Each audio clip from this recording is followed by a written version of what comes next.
തികഞ്ഞ വിജയപ്രതീക്ഷയും ആത്മവിശ്വാസവുമാണ് ആദ്യഘട്ടത്തിൽ എല്ലാ നേതാക്കളുടെയും വാക്കുകളിൽ നിറഞ്ഞു നിൽക്കുന്നത്. പ്രദീപ് ജോസഫ് ഉണ്ട് മധ്യകേരളത്തിൽ നിന്നുള്ള വിവരങ്ങൾ നൽകാനായിട്ട്. പ്രദീപ്, മധ്യകേരളത്തിൽ ആദ്യഘട്ടത്തിലാണ് തെരഞ്ഞെടുപ്പ് നടക്കുക. ഏതൊക്കെ മുന്നണികൾക്ക് എവിടങ്ങളിലൊക്കെ സ്ഥാനാർത്ഥികളെ ഉറപ്പിക്കാനും പ്രഖ്യാപിക്കാനുമായിട്ടുണ്ട്?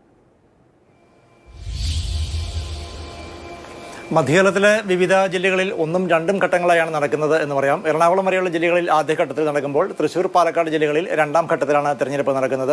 ഇതിനോടൊപ്പം തന്നെ മൂന്ന് മുന്നണികളും സ്ഥാനാർത്ഥി നിർണയവുമായി ബഹുദൂരം മുന്നോട്ട് പോയിട്ടുണ്ട്. അതിൽ തന്നെ ഒരല്പം മുന്നിൽ നിൽക്കുന്നത് UDF ആണ് എന്ന് പറയേണ്ടി വരും. പ്രത്യേകിച്ച് സാമൂഹിക മാധ്യമങ്ങളിൽ കൂടി UDF അവരുടെ സ്ഥാനാർത്ഥികളുടെ വേണ്ടിയുള്ള പ്രചാരണ പ്രവർത്തനങ്ങൾ തുടങ്ങിക്കഴിഞ്ഞു.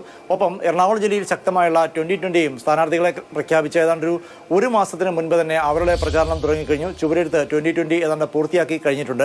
വിവിധ കൊച്ചി കോർപ്പറേഷനാണ് ഏറ്റവും പ്രതീക്ഷയോടെ അല്ലെങ്കിൽ ഏറ്റവും വലിയ മത്സരമായി UDF ഇത്തവണ കാണുന്നത്. കാരണം 2010ലും 2015ലും UDF ആയിരുന്നു എറണാകുളം കൊച്ചി നഗരസഭ ഭരിച്ചിരുന്നത്. എന്നാൽ ഇക്കഴിഞ്ഞ തെരഞ്ഞെടുപ്പിൽ അത് UDFന് നഷ്ടമായി. ഇത്തവണ പ്രതിപക്ഷ നേതാവ് നേരിട്ടാണ് കൊച്ചി കോർപ്പറേഷൻ തിരിച്ചുപിടിക്കാനുള്ള തന്ത്രങ്ങൾ മെനയുന്നത്. മാത്രമല്ല, എറണാകുളം ജില്ലയെ സംബന്ധിച്ച് പറയുമ്പോൾ UDFന്റെ കോട്ട എന്നൊക്കെയാണ് പറയുന്നത് എങ്കിലും MLA-മാരും MP-മാരും ഒക്കെ ഭൂരിഭാഗവും UDF-കാരാണ്. പക്ഷേ കൊച്ചി കോർപ്പറേഷൻ കൈവിട്ടുപോയത് കോൺഗ്രസിന് ഒരു നാണക്കേട് തന്നെ സൃഷ്ടിച്ചിരുന്നു. അതുകൊണ്ട് തന്നെ അത് തിരിച്ചുപിടിക്കുക എന്നുള്ളതാണ് ഏറ്റവും പ്രധാന ലക്ഷ്യമായി UDF കാണുന്നത്. മാത്രമല്ല, കഴിഞ്ഞ തെരഞ്ഞെടുപ്പിൽ പൊതുവിൽ UDFന് നഷ്ടമാണ് ഉണ്ടായത്. പഞ്ചായത്തുകളുടെ കാര്യത്തിലായിരുന്നാൽ തന്നെ മധ്യകേരളത്തിൽ UDFന് നഷ്ടമാണ് ഉണ്ടായത്. അതുകൊണ്ട് തന്നെ അത് തിരിച്ചുപിടിക്കുക എന്നുള്ളതാണ് ഉദ്ദേശിക്കുന്നത്. അതേസമയം എറണാകുളം ജില്ലയിൽ 48 ഗ്രാമപഞ്ചായത്തുകൾ UDFന് ഒപ്പം നിന്നു. 32 പഞ്ചായത്തുകളാണ് LDFന് ഒപ്പം നിന്നത്. 4 പഞ്ചായത്തുകൾ 2020 സ്വന്തമാക്കുകയും ചെയ്തു.